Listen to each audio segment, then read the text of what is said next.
नाज़रीन आदाब, सलाम टीवी देख रहे हैं आप। इंटरनेशनल न्यूज के इस बुलेटिन के साथ आप सबसे मुखातिब हूं मैं हिना जुबैर। तुर्की ने सीरिया में कुर्द दस्तों को वार्निंग जारी कर दी है। तुर्की के वजीर खारजा हक्कान फिदान ने कहा कि अगर पीपल्स प्रोटेक्शन यूनिट YPG उनकी मांगों को पूरा करने में नाकाम रहता है तो अंकारा जो भी जरूरी होगा वो करेगा। और जब उनसे पूछा गया कि इसका नतीजा क्या हो सकता है तो उन्होंने कहा कि आर्मी ऑपरेशन।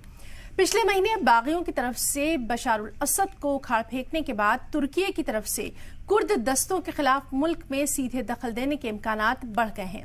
अंकारा ने YPG पर तुर्की में कुर्दिस्तान वर्कर्स पार्टी PKK से ताल्लुकात रखने का इल्जाम लगाया है, जो कि अंकारा और उसके मगरबी साथियों की तरफ से लिस्टेड दहशतगर्द ऑर्गेनाइजेशन है।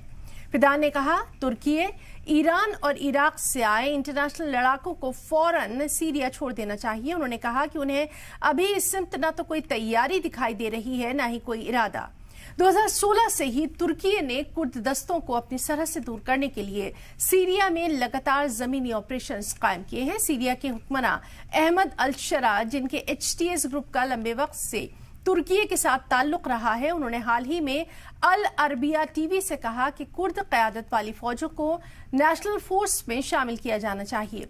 इंटरव्यू के दौरान अल-शरा ने बताया कि नॉर्थ ईस्ट सीरिया के चैलेंजेस के बारे में बातचीत चल रही है। उन्होंने इस बात पर जोर दिया कि कुर्द सीरियाई ताने बाने का अटूट हिस्सा हैं। उन्होंने इस बात पर भी जोर दिया कि सीरिया में किसी भी तौर से बंटवारा नहीं होगा। इस बीच साउथ सीरिया में बाकी ग्रुप जिसने बशारुल असद को इख्तिदार से हटाने में मदद की थी, उन्होंने कहा कि वो आम दस्तों को तहलील करने के फैसले से मुत्तफिक नहीं है, क्योंकि मुल्क के नए हुक्मरान ने उनसे हथियार छोड़ने की अपील की है।